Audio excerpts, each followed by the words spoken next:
Hi, you guys. Welcome to the Lashing Basics mini course. I'm so excited to go ahead and teach this class to you guys. This is something that I put together because as a new lash artist, figuring out what you really need to learn and what you need to focus on, um, it can be overwhelming because there's so many things to lashing, so many different areas that you need to learn. It can be really overwhelming. So I decided to put together this mini course to teach you the main things as a beginner lash artist that you need to focus on in order to be a great lash artist and make a lot of money. So let's get into it. Okay, so again, this mini course, these are going to give you the fundamental principles and pillars that you need to focus on in order to build your skills. Okay, because when you are first starting out, it's so much stuff to learn from lashing, feels, glue, supplies, how to deal with curly lashes, how to deal with customers.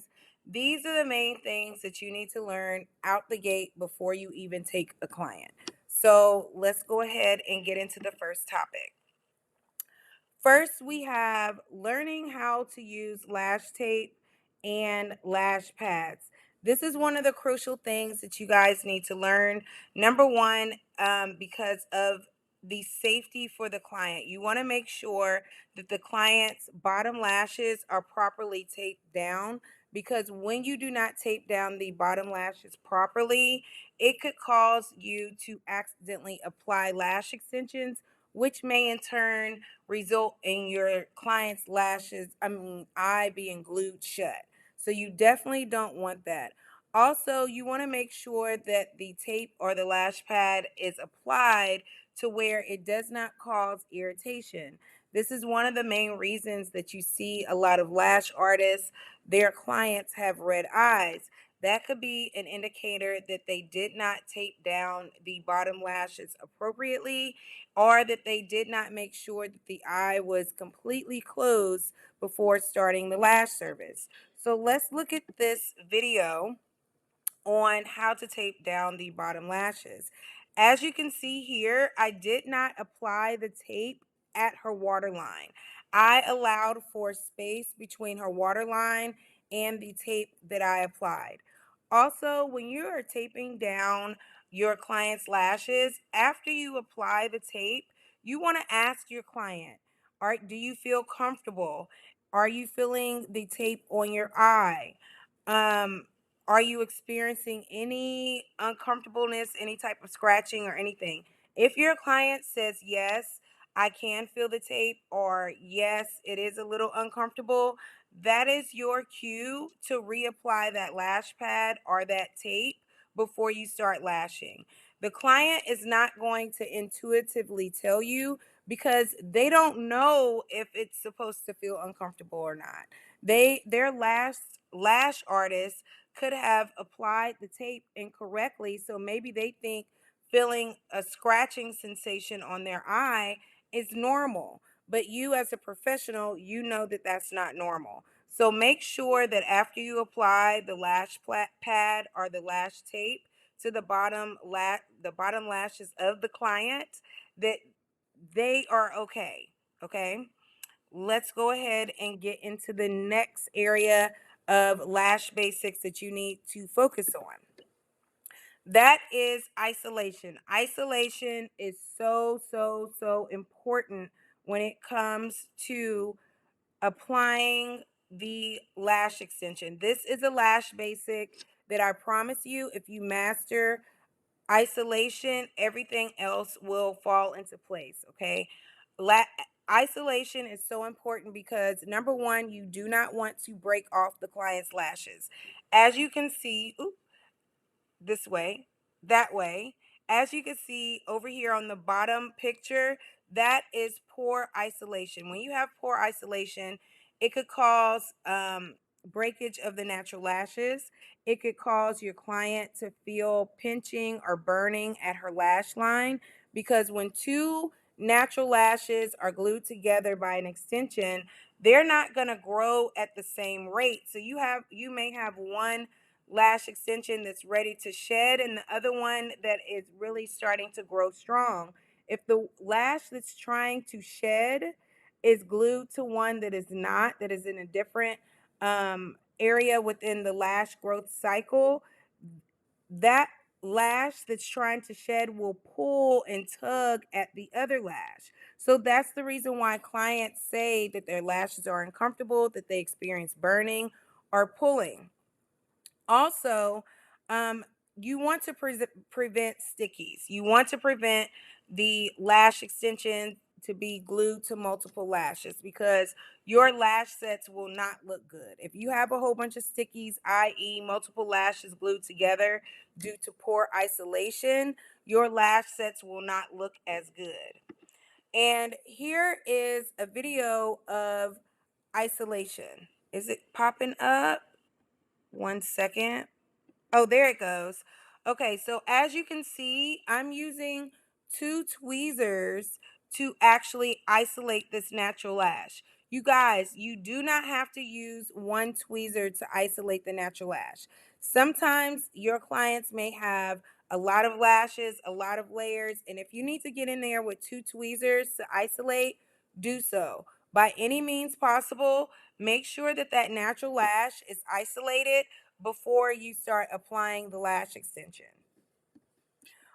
The Another thing that you need to focus on, as far as a lash basic, is proper lash application. Okay, now there are a couple of ways that you can apply a lash extension.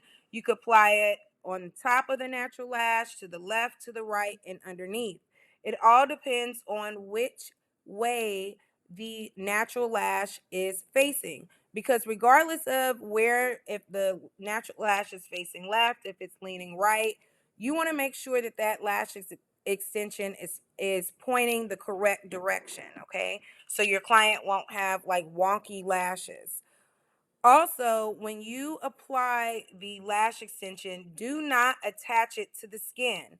The reason why you do not want to apply lash extensions to the skin is because the glue can be an irritant to the client's skin, okay? You want to make sure that you are applying the lash extension 0.05 millimeters to 2 millimeters away from the skin, all right? Another tip is wait a few seconds before you remove the tweezers from the lashes. As you can see in this tutorial, after they isolate and place the volume fan or the mega volume fan, they hold the tweezers in place to allow the glue to dry on that natural lash before they just remove the tweezers. As you can see here, see, they don't remove the tweezers immediately. So wait a few seconds before you remove those tweezers to make sure that the glue is fully dried and the lash extension is fully adhered to the natural lash. This is an example of lash application. This graphic is from London Lash. They are a great educational lash company, with great graphics as well as material. As you can see, the first three lash extensions are applied incorrectly. The first one is too far up. The lash extension is not adjacent to the natural lash.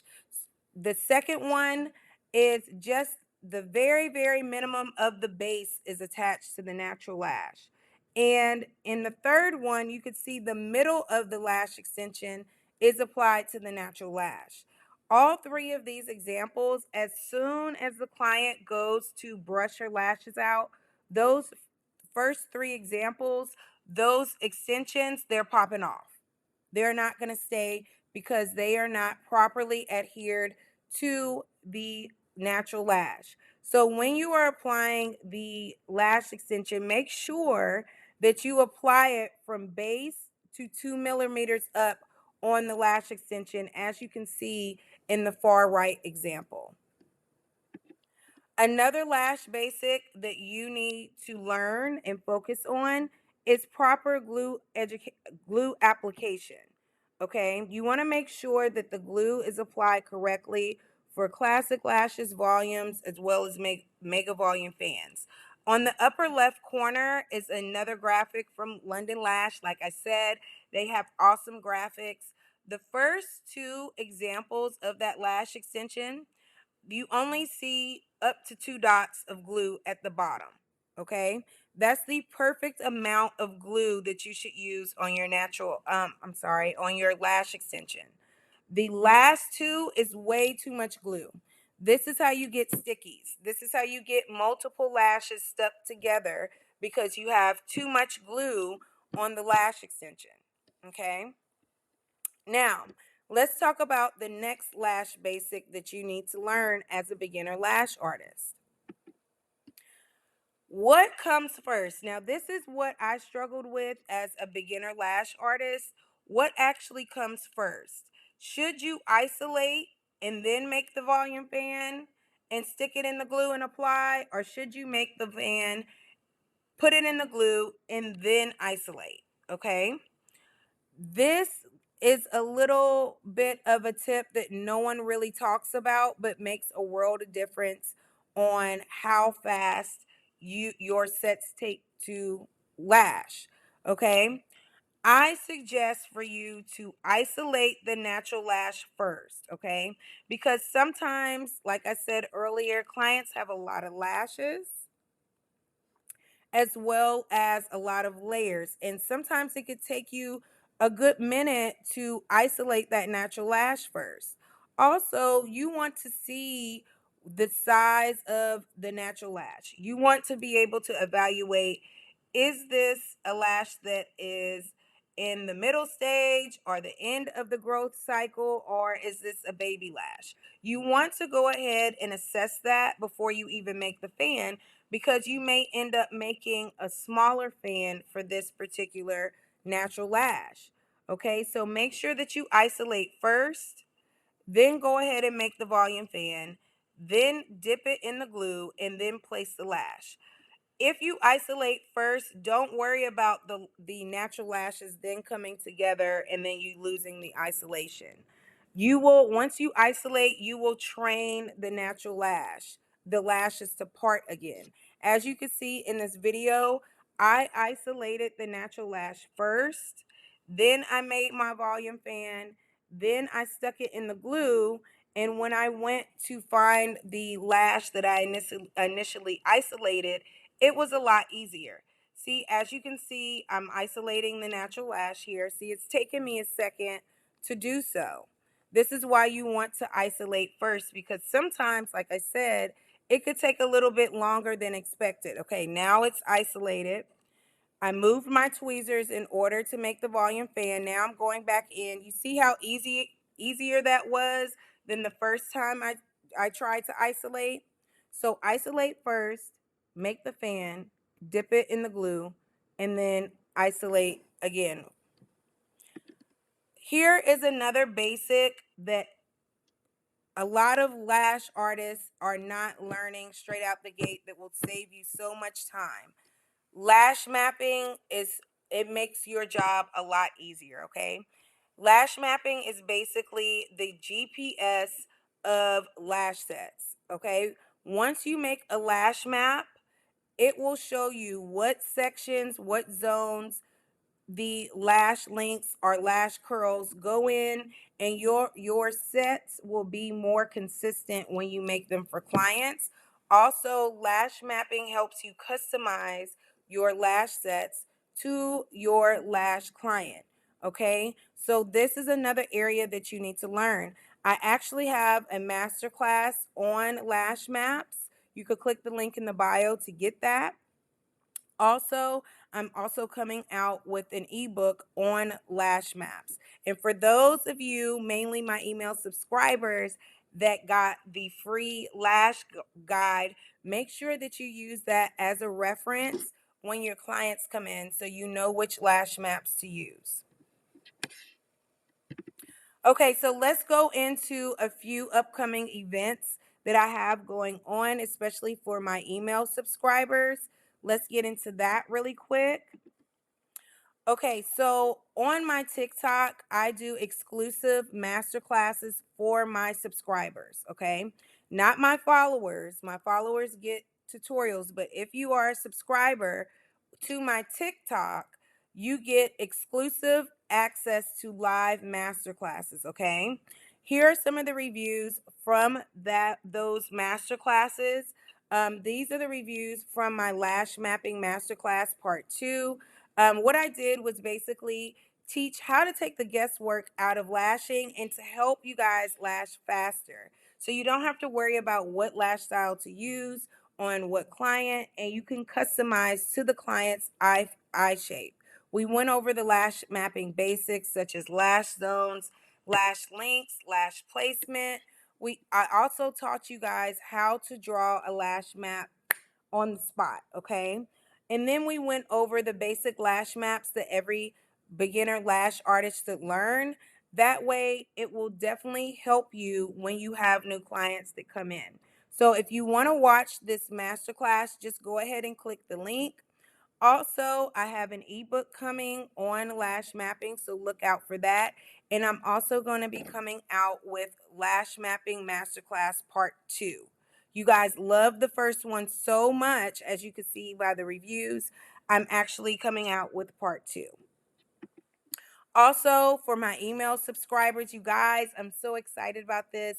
I am working on doing live virtual classes to where when I'm teaching, you guys can ask your questions, you could get advice, and I can help you learn kind of more of a mentoring feel. So if you have areas that you are struggling with, go ahead and leave them in the comments, email me, DM me, and I will definitely take those topics in considerations and make classes off of them. Now, if you want more free information, more free classes, you could visit my YouTube. I do a lot of lash CEO talks on there. I talk about a lot of lash secrets and I give lash tutorials. My TikTok, that is where I do my mini tutorials and Q&As. I also, again, I do the exclusive masterclass for my TikTok subscribers. If you want free guides, go to my blog. You could read different blogs that will give you tips step by step to help you on your journey. And if you are subscribed to my email list, my email tribe, you get all the updates first. Everything that I'm doing, you get it first. You get the mini classes first. You get the free guides. You get the access to the ebooks. And you get the live virtual classes that I'm coming out with. So you could find me in these areas to get free lash information. I love free lash information. Again, if you have any questions, send me an email, leave me a comment, find me on any of my social media platforms.